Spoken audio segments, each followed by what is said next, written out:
Hello दोस्तों, आपका स्वागत है आपके अपने YouTube channel current issues analysis में। सबसे पहले तो आप सभी से माफ़ी मांगना चाहूँगा कि इतना लेट वीडियो आ रही है, क्योंकि एक तो बोर्ड में प्रॉब्लम हो गई थी जो जिस पर हम लिखते हैं, और दूसरा माइक में भी थोड़ी प्रॉब्लम थी। तो लेकिन अब आपको रेगुलर वीडियो मिलेंगी। तो हमने इससे पहली क्लास में जो हिस्ट्री की सेकंड क्लास हुई थी, उसमें हमने पढ़ा था अरबों का आक्रमण, जिसमें कि मोहम्मद बिन कासिम भारत आता है और उसकी मृत्यु तक हमने पढ़ा था।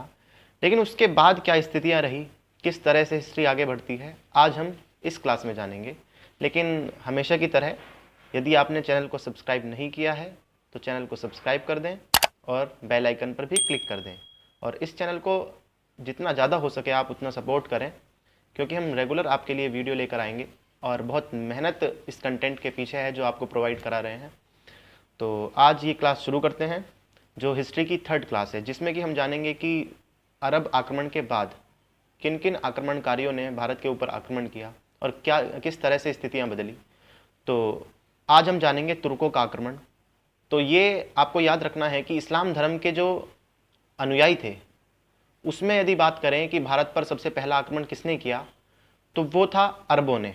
सबसे पहला आक्रमण भारत के ऊपर अरबों ने किया। लेकिन उस आक्रमण के बाद मुस्लिम सत्ता स्थापित नहीं हुई थी भारत के अंदर।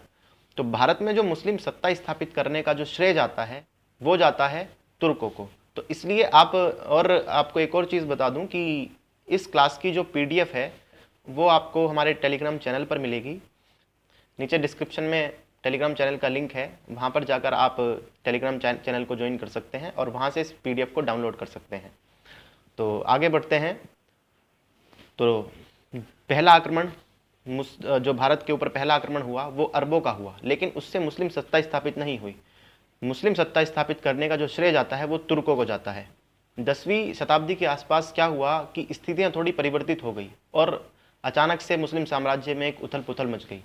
जो बगदाद के खलीफा थे, उनकी जो शक्तियाँ थी वो सीमित होने लगी, या कहें कि निर्बल होने लगे। वो उनका जो डिसीजन होता था, पहले वो सब लोग मानते थे, लेकिन उसके बाद क्या हुआ कि जो बगदाद के खलीफा थे, उनका जो प्रभाव था वो कम होने लगा। और उसी समय एक समानी साम्राज्य था, ये एक नाम है समानी। समानी साम्राज्य के पतन के बाद उनका एक तुर्क गुलाम, जो वो साम्राज्य था उन्हीं का एक गुलाम था, क्योंकि उस समय दास प्रथा चलती थी।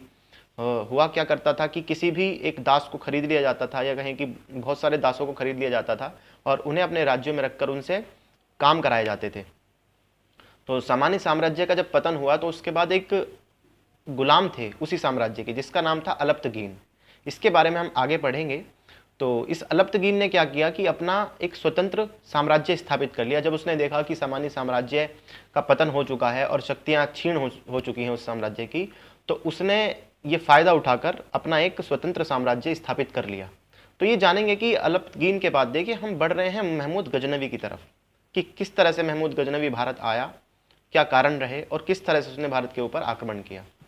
क्योंकि एक किसी भी एग्जाम के लिए आपको अगर पूरी जानकारी है किसी भी कंसेप्ट की, तो आप कहीं से भी क्वेश्चन आएगा आप उसको कर पाएंगे। तो इस क्लास से आपको बहुत सारे क्वेश्चन मिलेंगे। तो हम ये देखते हैं कि सबसे पहले अलप्तगीन, और उसके बाद इजहाक, उसके बाद बलक्तगीन, उसके बाद पिराई, उसके बाद सुबुक्तगीन, और सुबुक्तगीन का पुत्र महमूद गजनवी। इन सभी के बारे में जितने भी यहाँ पर नाम लिखे हुए हैं हम एक एक करके पढ़ेंगे। तो अब आगे देख लेते हैं। सबसे पहले अलप्तगीन। अलप्तगीन का जो शासनकाल रहा वो रहा 933 एडी। एडी का मतलब एनो डोमिनी, सबसे पहली क्लास में इसको बताया था। एनो डोमिनी का मतलब है कि ईस्वी। आप इसको ऐसे पढ़ सकते हैं कि 933 ईस्वी से 963 ईस्वी तक जो शासन रहा वो किसका रहा, वो अलप्तगीन का रहा। तो अलप्तगीन के बारे में थोड़ी सी जानकारी पॉइंट में हमने यहाँ पर दी हुई है, इसको आप पढ़ेंगे कि अलप्तगीन बुखारा के समानी शासक अब्दुल मलिक, ये जो नाम है अब्दुल मलिक, इसको भी आप नोट कर लीजिएगा। तो अलप्तगीन बुखारा के समानी शासक अब्दुल मलिक का एक तुर्क दास था। 956 ईस्वी में वह खुरासान का राज्यपाल नियुक्त हुआ। राज्यपाल हुआ करते थे जैसे कि एक साम्राज्य है, उस साम्राज्य ने किसी एक क्षेत्र को जीता और जीतने के बाद वहाँ पर अपना एक प्रतिनिधि बैठा दिया। उस प्रतिनिधि को क्या कहते हैं, राज्यपाल कहते हैं। तो 956 ईस्वी में वह खुरासान एक जगह है, उसका राज्यपाल नियुक्त हुआ। लेकिन 962 ईस्वी में क्या हुआ कि अब्दुल मलिक जो थे उनकी मृत्यु हो गई, और उनके चाचा और उनके भाई अब्दुल मलिक के जो चाचा थे और जो भाई थे, उन दोनों के बीच उत्तराधिकार को लेकर विवाद हुआ कि अब राजा कौन बनेगा। तो इसमें अलप्तगीन ने साथ दिया उनके चाचा का, लेकिन अचानक ही जो अब्दुल मलिक थे, उनके जो भाई थे मंसूर जिनका नाम था, वो राजा बन जाते हैं। और इस डर से अलप्तगीन को ये भय सताने लगता है कि मैंने चाचा का समर्थन किया लेकिन राजा बन गए हैं मंसूर, तो ऐसा ना हो कि वो मुझे चाचा का समर्थन करने के लिए दंड ना दे दें। और इस डर से अलप्तगीन गजनी चले जाते हैं और वहाँ पर अपने एक स्वतंत्र साम्राज्य की स्थापना करते हैं, जिसको हम गजनवी वंश भी कहते हैं। अलप्तगीन ने गजनी को ही अपनी राजधानी बनाया। और एक महत्वपूर्ण क्वेश्चन यहाँ से बन सकता है कि गजनी वंश का और क्या नाम था, या गजनवी वंश का और क्या नाम था। तो आप याद रखेंगे कि गजनवी वंश को यामिनी वंश भी कहा जाता था। इस समय, जिस समय ये घटना घट रही थी, तो इस समय भारत के उत्तर पश्चिम में, आप जानते होंगे कि जो मैप होता है, मैप के अंदर आप देखेंगे यदि मैप है इस तरह से, तो ये जो दिशा होती है ये तो होती है पूर्व दिशा, ये वाली जो दिशा होती है ये होती है पश्चिम दिशा, ये होती है उत्तर दिशा, और ये होती है दक्षिण दिशा। तो अब यहाँ पर बात चल रही है उत्तर पश्चिम की, तो ये उत्तर और ये पश्चिम, तो उत्तर पश्चिम ये वाली दिशा। तो इस जगह पर जो शासन हुआ करता था उस समय, वो हिंदू शाही वंश का शासन था, जिसके शासक थे या राजा थे जयपाल। तो 963 ईस्वी में, और ये जो शासन था, जो जयपाल का जो शासन था, या कहें कि हिंदू शाही वंश का जो शासन था उत्तर पश्चिम में, उसकी जो सीमाएं थी वो हिंदू कश पर्वत माला तक थी, या कहें कि काबुल तक, आज का जो अफगानिस्तान है उस जगह तक भारत की सीमा लगती थी। तो गजनी वंश और जो ये अपना हिंदू शाही वंश था, इनकी सीमाएं आपस में टकराती थी, तो इनका विवाद होना भी लाजमी था।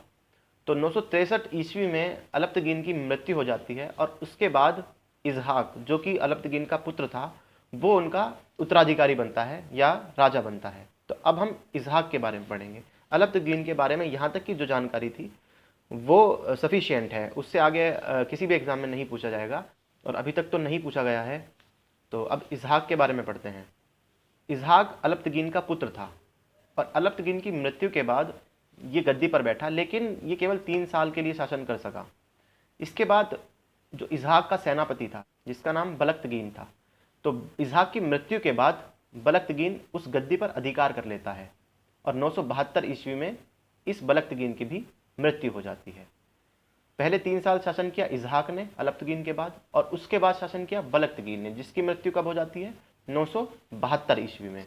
अब इसके बाद आता है पिराई। पिराई जो था वो भी अलप्तगीन का एक गुलाम था।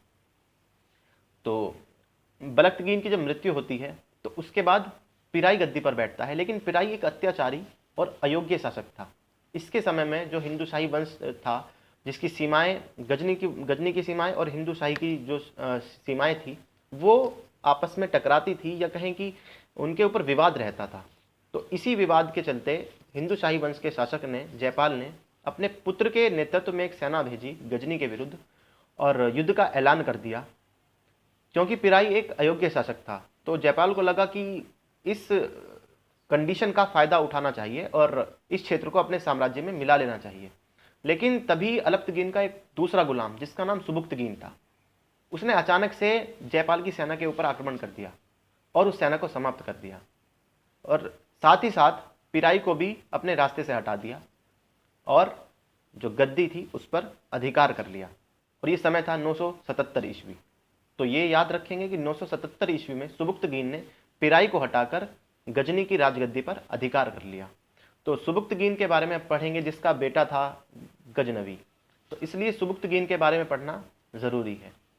तो सुबुक्तगीन का जो शासन रहा वो 977 एडी से लेकर 999 एडी तक रहा।